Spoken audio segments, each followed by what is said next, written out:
Hi, this is Peggy at Headshots by Peggy, and today we are with Laura Gardner, and we are going to have a blast. A blast.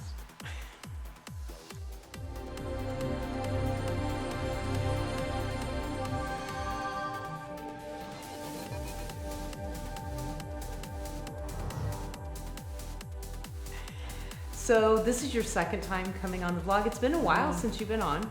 We think it's a year and a half. Yeah, about. Anyway, yeah. So life has taken lots of turns since you've been on last. First of all, when you first came on, we were acquaintances. I think we were friendly to each other, but now I consider you one of my prized friends. Oh, I love that. Yeah, I would say we've become friends. Yeah. Special. So life's really changed, and as an actor, I think some actors get afraid of change, but it's something they should be able to embrace. Yeah. I think that change is inevitable in life, and that I think the greatest thing an actor has is to bring their lives to the work, and as a teacher as well as an actor. And if I try to keep life the way I think it's supposed to be, that I am going to be filled with tension and with unhappiness. So it's not as though I'm going out and saying, I'm going to change the world, but I suspect that in some ways that's what I tried to do when I was younger. But I was also filled with terror, so I'm going to change the world, but I'm also going to hold on to it, and I'm going to change it in the way that I think I should change it. And so my work was filled with change and let go, and change and let go. And the one thing that I know in my ancient years now is that the life is going to give us many things that are going to happen that are unexpected. And the great unexpected is to be expected, that the unexpected will occur. And the greatest thing that I can bring to my work is the unexpected and the surprise. Yeah. And so, yes, life is filled with the surprise. Yeah. And I think as we learn to flow with it instead of fight it, it becomes more of a surprise instead of a shock, or more of a happy, connotation, even if it's nothing that we ever expected. I'd say happy that the surprise in the work is that once I can surrender in life or in the work, in the moment, that is rather thrilling. And there was something I wish I could. Oh, there's really, if you're in LA, there is at the moment, and you watch this in the next 2 weeks. I am an Ovation voter, so I have to couch this in a very particular way.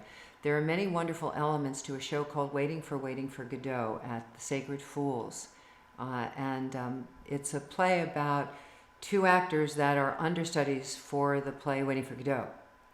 And it's all about being in the moment. Oh, okay. And the play Waiting for Godot is about being in the moment and living in the expectation of, will I get on or won't I get on?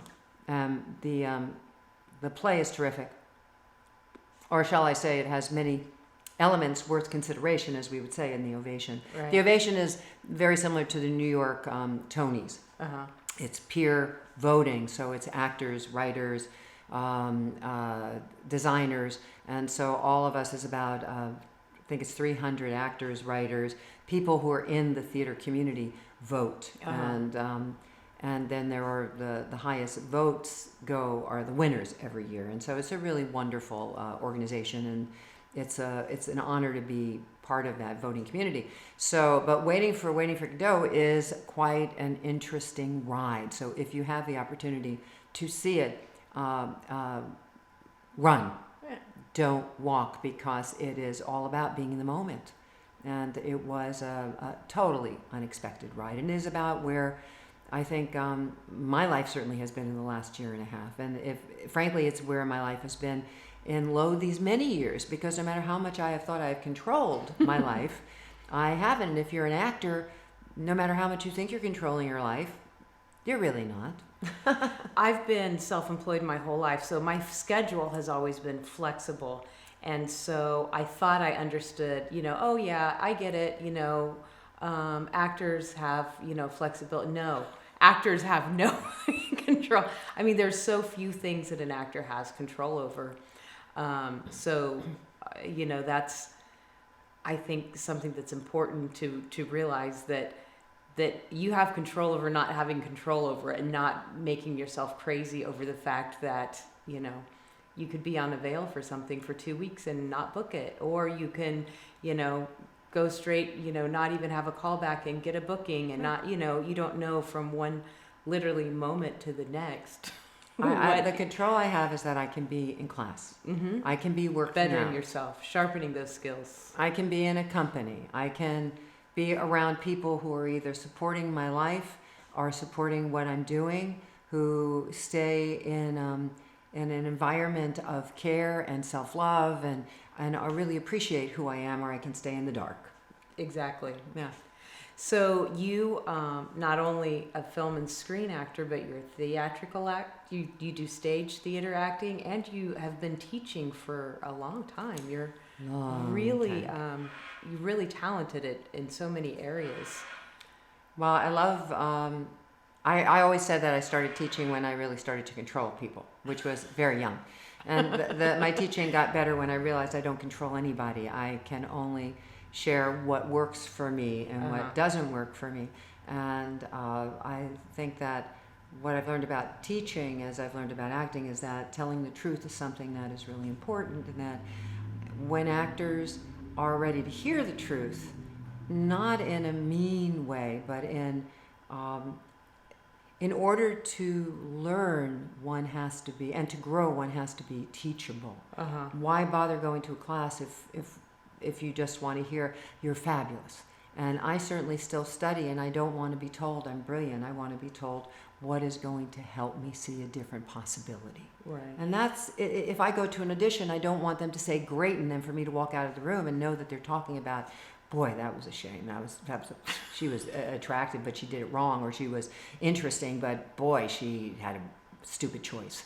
I mean, I would like to go in and play, and I think that acting is about getting into the sandbox and feeling as though there's another possible choice there. So I would think as a photographer, it's, oh, why don't you put your head there? Let's think about another image. Or there has to be, the possibilities are so endless in the role that it doesn't have to be one exact way. And so for me as a teacher, I found that my students give me the opportunity to teach better by being who they are to the most of who they are. And there was one, I love telling a story about that. I teach at many different places. And one of the places I've really enjoyed is summers at the Last Frontier Theater Conference, which is a playwrights conference that actors go from all over the world and playwrights go. It's in Alaska, theaterconference.org. And there was a playwright who wanted to take the monologue workshop, which I teach with my husband, Frank Collison. You can look him up at frankcollison.com. And he chose a monologue, which is a teacher going in talking to kids who are very unruly. And he was coming in, and the beginning of the monologue says, shh, quiet, shut up. And this guy was 6'4", huge guy. And he was starting the monologue, coming in going, quiet, shut up. And I kept saying, Tom, just take charge. Say, shut up. And he kept coming in going, shut up, quiet. And I kept saying, why don't you yell at them? And he kept doing, shut up, quiet. And I couldn't get him to yell. So he came up to me at lunch, and he said, Laura, I don't think I can take this workshop. I just don't feel comfortable, and I can't give you what you want. And I said, wait, because I didn't want to lose him, because I really appreciate him. And I said, well, why don't you just do it the way you would do it? And he said, okay. So we got into rehearsal again. He got up and he just stood there and he went, quiet, shut up. And I got the chills because he did it his way. It was him. It was his bringing his personality to that character. He's 6'4". When somebody's 6'4", they don't have to yell. He's like, I don't have to yell. I'm here. His presence, and it was just fabulous because, people in the room just, okay, know. And he taught me that it's not just one way. Yeah. It's just whatever works for the actor. The actor. And he was willing to, oh my God, challenge the teacher. And it was a wonderful lesson for me. Yeah. I've told this many times on here, but when Merrick and I first got together, I said I would never date an actor because actors lie for a living. And he was just, you could see, I hurt his feelings. And he was like, no, I don't. I tell the truth.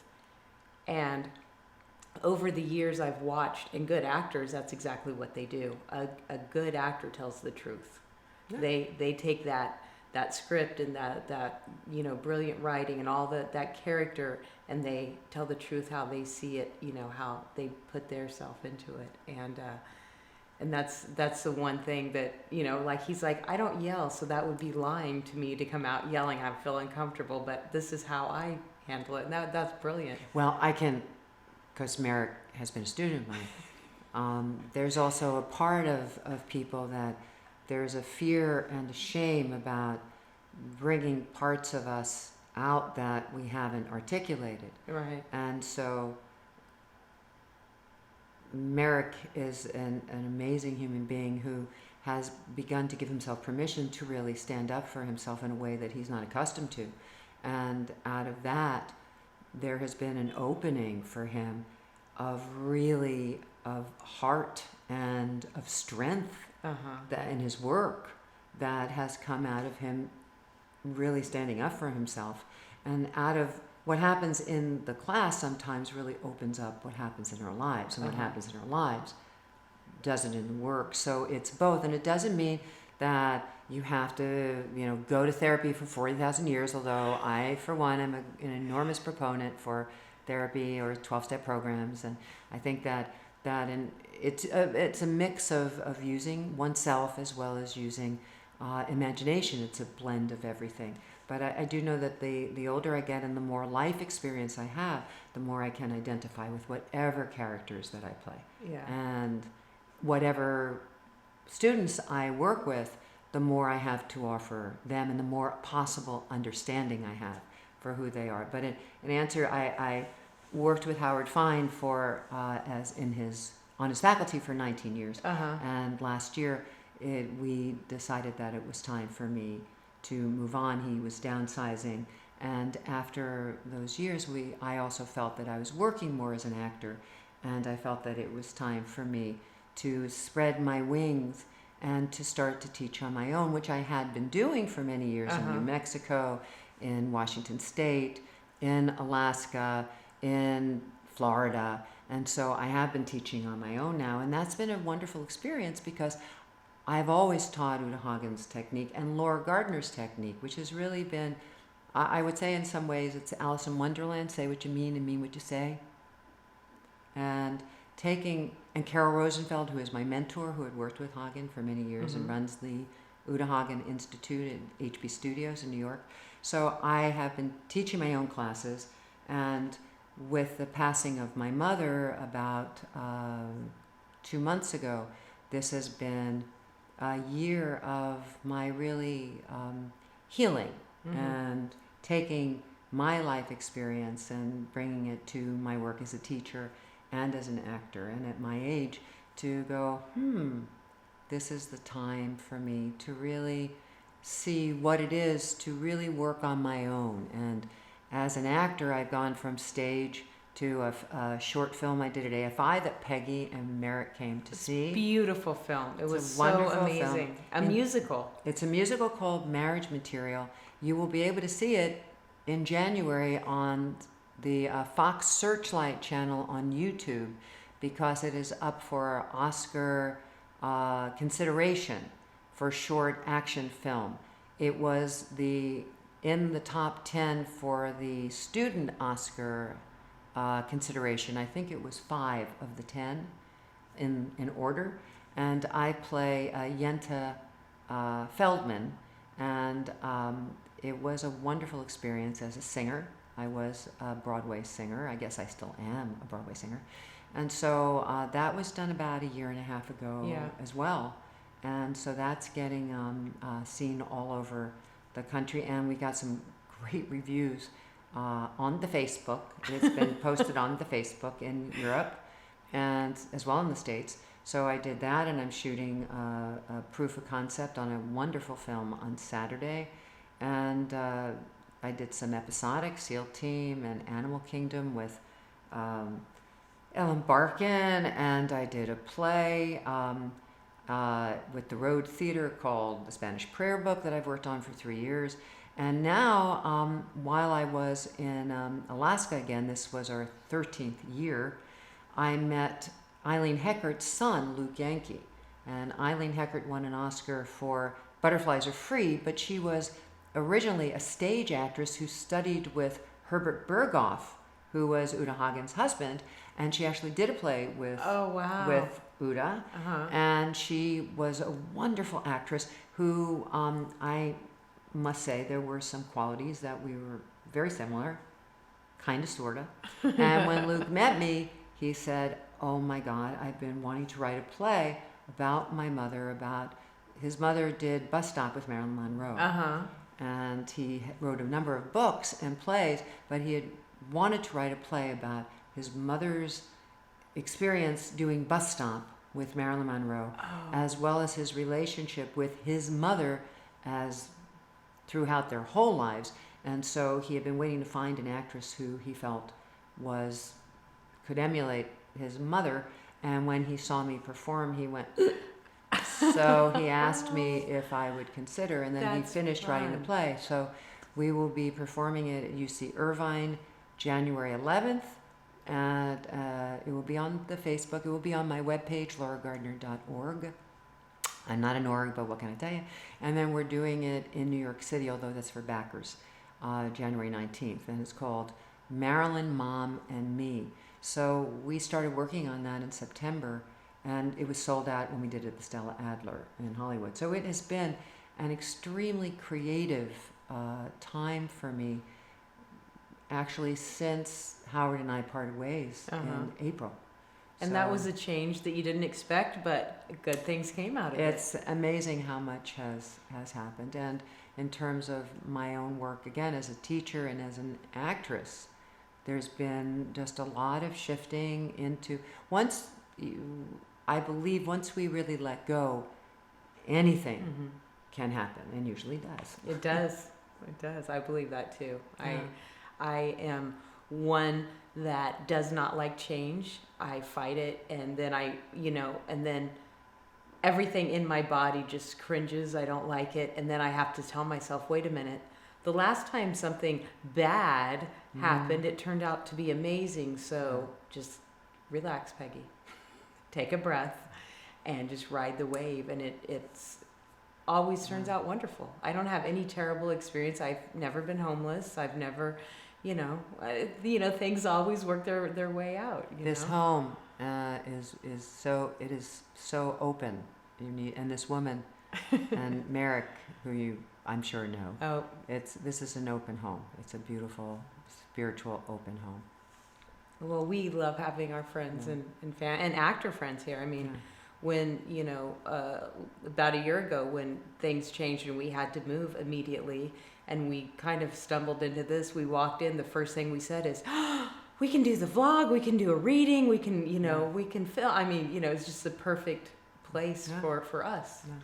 And so that's just kind of how things always work out. They just kind of just relax and take a breath and lean on your friends. And, I think people forget, because social media and egos and everything, sometimes people forget to just call a friend and say, I'm having a really crappy day today.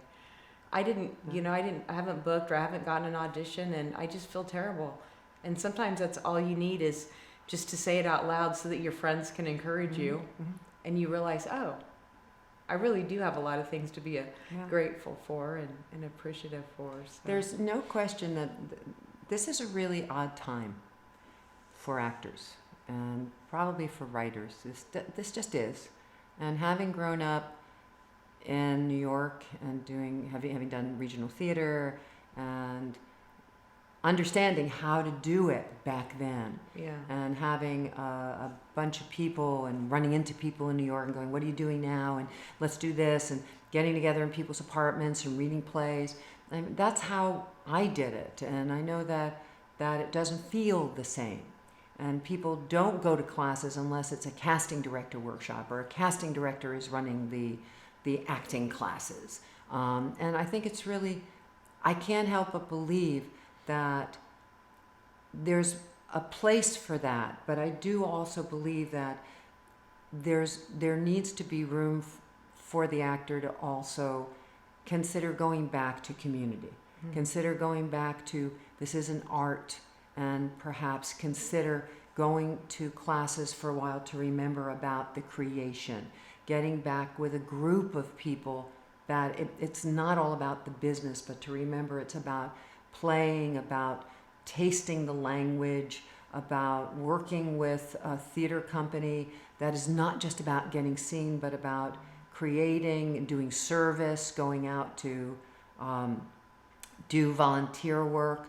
Frank and I went out with the guy who's playing my son, Eileen's son, went to a church and we're helping out with, this isn't to go, oh, I'm so, but we went out, and I know you do it too. We went out and did some clothes, folded up some clothes for a boutique that was going to happen at this, and we're not Catholic. We went out to this church and did it, and they fed 900 people who also got clothes, and we're going to do it again, and we give away some money, and I'm always doing whatever I can, but as actors have to do, they say in order to have self-esteem, do esteemable acts. And it's, actors, I've heard it said that it's the arrogant doormat syndrome. I'm a horrible person, but I deserve to be a star now. And in order to be an artist, we need to be open and vulnerable. And there are a couple of books I really highly recommend. One is Carol Rosenfeld's Acting and Living in Discovery, which is, I think I probably recommended it the last time I was here, which is a mixture of Uta Hagen's A Challenge for the Actor and Julia Cameron's The Artist's Way. And it will give you exercises to really explore who you are as well as who you're discovering in the role. Because we can't just live in the vacuum of when am I going to get the next job? And the importance of finding work as well as life activities that build us up. And I'm really lucky, and so are you, that we found things to do that we don't go to an office and feel horrible about ourselves in order to survive. But there were days in New York that I was waitressing and I hated it, but there were days I found a waitressing job that I enjoyed. The difference between the restaurants I found to work at that I was with friends that I enjoyed, or singing waitress that was fun, or a place that I was doing marketing and it was awful. So if you need to make money, to find a place that you can make money that doesn't eat your soul. But if you have to do that, find the balance of what you can do to also feed your soul. So what I found, I've been a professional photographer for over 30 years, and the reason I became a photographer is because I got my first camera when I was 9. I never wanted to do anything but be a photographer. And even though I was able to accomplish there's still times where I kind of get in that rut where it became work, where it became, And so what I've realized is when I do that, I need to go out, take the camera, and just go do something silly, fun, something that I wouldn't normally do. I have my style or my thing, and just go out and just do something silly, something that I saw on Instagram or something, just really create and just go out and have fun and play. And then it just takes a minute to reignite that passion. And I remember how fortunate I am to be able to do what I love. And I think that's human nature. I think actors do the same thing. They start worrying like, I haven't had an audition in 2 weeks. I haven't had, I haven't booked. I haven't, and then they start thinking about, I haven't, and they forget that they get to do this. And I think it's important that that's the time they need to go out and get into a class and be creative and try things that are, out of their norm, things that they think they would never do. Well, that's not my style. Well, I don't know. Try it, and even you may try it and go, yep, that's not my style, but you laughed and had fun and you met people and, and grew. So I think it's important to keep that passion alive. Well, I think that I agree, and I think it's great that you do that, and I think it's a challenge for you to. I really admire what you do as I can see the similarities as teacher and doing when you're working with actors to try to get even harder for you to get when you're dealing with an actor the magic to find them when you have a camera in front of them. Ugh.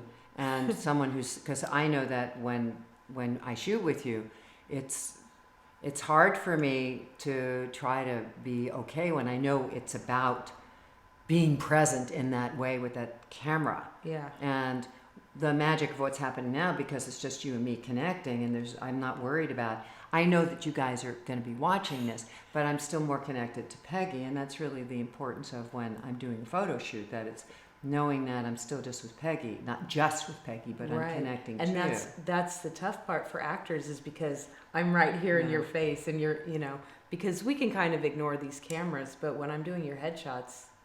You're right there. It's right there. It's letting you in, but when I'm with, I was, it depends on the class. I'm working with Jean-Louis Rodrigue, and it's Alexander work. It's a different kind of work because he's dealing with my body, and maybe I'll do some voice work, but it's a different kind of animal than it is, and they do animal work, so it's funny. But when I work with, the other night we went to the theater. I won't say the show. It wasn't something that I was ecstatic about. And I was actually pulled from the audience to have to act. And I was so horrified.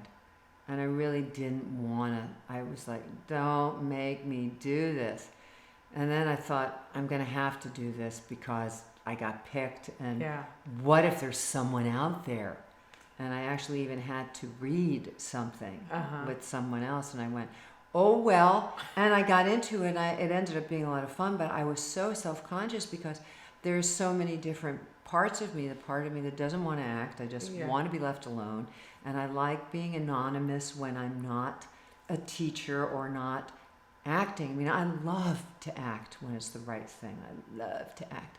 I love to sing, I love to play, and I love to teach because I know when I'm doing what I'm supposed to do, when you're doing pictures that you love to do, there's just no separation. It's absolutely, and I'm going to jump here a little bit. Right after my mother died and I was on stage, it was a very weird experience because my mother was very present. And there were times, I know this is really jumping, guys, but stay with me because if being in the moment, it was a very weird experience because I'd be talking to somebody and then it would be my mother died. And it would be almost as if she was on the stage. And I might even take a walk for a second and then it would be coming back. Or if I got emotionally connected to something, it connected to that wound of my mother, and I might take a walk of what was my line, and then I'd come back. And I've never had quite that experience because I don't think I've ever done a show before in the middle of that kind of grief. And we're dealing with this instrument, which is the be end and end all. And I remember now, I went to see Cherry Jones do Doubt, and a best friend had died the night before, and I remember thinking, well, she should be, and I was very judgmental. And I realize now, sorry, Cherry, that this is an instrument. So what I'm saying to any actors, photographers, anybody, that we cannot separate unless you're an automaton. The instrument is impacted when you're really allowing oneself to connect to self. The instrument is so impacted by the world and by events that I returned. And as the play continued, I became more and more connected to the role and deeper because that role that I played had a lot of my mother in it. And the character just got more and more juicy and had more fun as the play continued because of the freedom I had of having my mother present. So that was a lot of different things that came, but a lot of that comes from, once again, the freedom of knowing how to work. And believe me, I worked with my mentor, Carol, who wrote the book Acting, Living, and Discovery. I was on the phone with her a great deal during that whole process of rehearsals for the play, then my mother dying, and then going back into the play. And so understanding what to do through the journey. Yeah, that's for me. I've always, you know, who are you? You know, I'm a photographer, and people have criticized me. You know, you need to know who you are, not what you do for a living. And it's like, yeah, but that's who I am. You're an artist. That's what I do. And act. You know, when you're an actor, like you're an actor. You know, and you're married to an actor, so you know you live this. You're an actor all day, all night. You know, there's always that element of your art. You know, I know that I laughed on one of my other vlogs that, you know, it could be 9, 10 o'clock at night, 11 o'clock at night, and we'll be talking, and we'll go put sweatpants on and go out to the studio and record something just because we want to know what it looks like on camera. Frank would be asleep. But you know what I mean? It's that, you know. I think that's great. I think that, well, it seems to me that Merrick is also doing a lot of catch up, which is great. Yeah. Because he did something first and came back to his love. Yeah. And I really admire that he has really committed and has really been working hard, and so have you as his partner. Well, and that came, he says, you know, kind of at the time that his mom passed away, because his mom was his biggest fan. And, you know, he was an electrical engineer. And when she passed away, he was like, you know, I love acting. Why? You know, she always encouraged me to act. And I think that was one of the contributing factors of him making that decision to, that's great, to leave a career. What, you know, the normal people would say, well, you have a good career. Why would you? Well, because this is, you know, there's so many people that make money that aren't happy.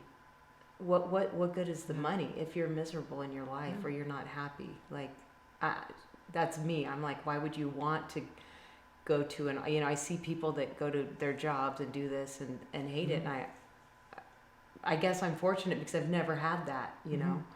I mean, my bad day at work is, you know, somebody canceled an appointment or screwed up my schedule. Oh, such a tough day at work, you know, but it's, you know, it's, you're doing what you love. And I think that's important, that, you know, how happy would the world be if everybody would just be content and do what they loved and be honest? Yeah. Well, be honest, but remember, you also need to pay your bills. Paying bills are important. It's very important. So I can appreciate that. And it's, well, it wasn't, I mean, I've been fortunate. I've only one or two little times that I've had to have an outside job to supplement photography in my life. But Merrick, you know, he had to find a job that he could do that was free enough to let him audition. And he did. Look, I remember I first moved here because I was lucky. HB Studio in New York was really, really cheap. And then I was able to take singing lessons and dancing lessons, and I found the places that weren't outrageously expensive. Because when I first moved out here, that was about 27 years ago, I remember finding out about there were certain teachers that were charging, at that time, $525, which would be now probably closer to $800-900 a month. And I remember thinking it was starter homes, that people were paying for starter home for acting classes. So I think if and I really appreciate how much kids, and in New York it's impossible. You're sharing an apartment with 3 or 4 people. Yeah. And out here, I'm sure it's pretty much the same thing. So I'm very grateful. And I appreciate how hard it is. And I also know that what happens now is that if kids start booking commercials, don't waste your money on tons of clothes or renting these cars. I mean, when I first started teaching at Howard's, I think I had bought a car. My parents gave me a car. It was $2,000, a Mitsubishi. And I had students who were renting Beamers. There's no, and that's just ego. And why? Yeah. And what is it going to get for you? Because then you're just going to stay at this level. You know, invest, and, you know, be smart. Yeah. Because commercials don't pay what they used to pay, but you can still, you know, be smart with that money and invest it, and you don't have to go out and buy, $300 pair of tennis shoes. You don't have to party. And I will say, be careful what I know we're jumping around, but be careful what you're posting on all and this is the queen of social media. Be careful what you're posting. And if you're in any of my classes, don't tell me you're sick and then go party and post. Do you know? Don't do it. And FYI, if you're looking for me, I did take December off because I'm teaching in Santa Fe. And in January, I still haven't decided. I have a feeling I'm probably taking January off too because I'm performing in New York. But I will be back in February, so I will post where I'll be teaching in February. I'll either be at TU Studios or I might be somewhere else. So I will let you know, and as soon as I know, so you can start to sign up. I should have told you that. And I'm going to have all your links in the description so people know how to get a hold of you, your website and your social media links. And also, I'll repost once you're back. You let me know, and I'll repost and let people know that, hey, it's time. We can hang out with Laura. It's it's very exciting to be that this is the time of, and I'm doing a lot of private coaching still too. But it's good to have this time to get back to. You were talking about when you first started wanting to be a photographer, because I wanted to be an actress and a singer from the beginning. I mean, there was never a doubt in my mind that this was it. And so I never swayed from it, and I still, except for wanting to be a vet or to deal with dogs. And that still, I was telling Peggy that last night, we took a dog, we found a dog on the street. Actually, a family found a dog at 11:45. It was about 11:15. So you had to wake Frank up. Well, no, right. No, we had actually come back from the Road Theater, and so we took this poor little dog to the East Valley shelter, and but I love dogs, and we lost our 2 dogs a year ago this time, so. Other than wanting to be a dog person, or a dog actually, don't look like a dog, and a dog, or a therapist, because you play a therapist a lot. I'm very good as a therapist. The glasses do. Yeah. The Romanovs was, but I am. But acting was what I wanted to do, and there's never a time where I don't want to act, because I really don't think about my acting as I have to get paid for it or not paid for it. It's just I feel that there's, and it's something that I know that Hagen has talked about and Carol has talked about. I feel that, and it takes the onus off of the work. I feel that there's something that I need to express as an artist that can touch other people in my work. That it's not about Laura having to do it, and it's not my ego. It's that I have something that I've been given by the powers that be that can impact other people and connect them. And so I remember years ago I was told, think about what is your purpose in life. And it used to be a port in the storm, which is a really codependent thing. Come to me, I'll take care of you. Right. And it changed to, I want to be a catalyst of change for people. And I felt that's what I really want to be. That I want to be a catalyst of change. And so when people, and I put that together with when somebody identifies with something that I'm doing or saying, it makes them feel as if they're not alone. Yeah. And so when somebody sees the truth on a stage or in a film or TV, and they go, and they feel, oh my God, wow. Because when we see something that's true, we get that sense that we're not alone. Mm-hmm. And when I see an actor who is not pushing, who is connecting the dots, who is just breathing on the stage, how exciting is that? So we lean forward. We don't go, ooh. Because the worst thing is to see an actor who's trying to show us something or prove something to us. That's not what I want to see on the stage or in film and TV. You're right. That's exactly right. That's a different feel. It's kind of like somebody exactly. It's I know there's a big trend like don't pose for your your headshots, or no, I'm a photographer that if you don't like, posing, and a lot of I would say the last 10-15 years that's been a real push. But I was trained very, very structured. But the thing is, the key is to keep the structure and establish it without it looking forced and posed. To be able to make it to where, for me, with headshots or portraits, where I'm talking to you and I'm moving my body how I want you to move yours, and telling you just little cues as we're talking, to where you don't realize that I'm posing you, and I get that angle, and what you want, what I want, so that and it's the same with acting. It's those little things that you when you're being truthful, that the audience can just we don't realize that you're not that character. It's just so real, and I think that's the key.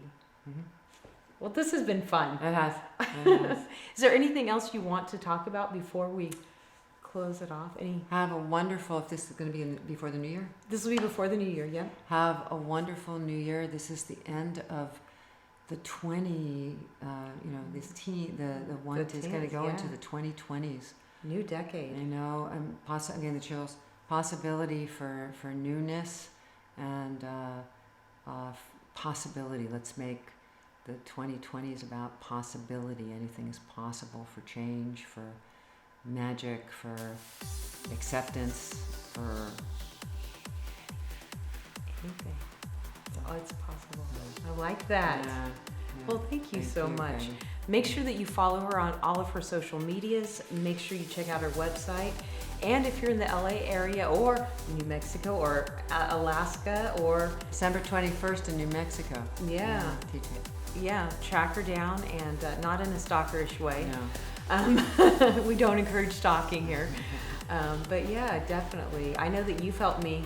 I need to actually go to you for a class, but you've been giving me pointers as a reader, because I do a lot great of reader. Yeah. Because I do a lot of, I have people come in and they do self tapes, and you've given, you're like, Peggy, you're terrible. No, you've given me some pointers, and I'm trying to. So I think I'm going to sit down and have a one-on-one reading class. She's practiced and she's done great. No, we'll just play, and you'll give me social media work. That's great. Yeah. Because she's the queen of social media. I wish that were true with my very few followers, but if you follow me and share all of this, maybe that will come. Headshots by Peggy, but you know that. Yeah, exactly. So, well, most importantly, have an amazing week. I'll see you next week. Make sure you follow her and share this video with everybody that you think would love hearing us chat about life and an actor's life. Thanks. Have a great week. Bye-bye.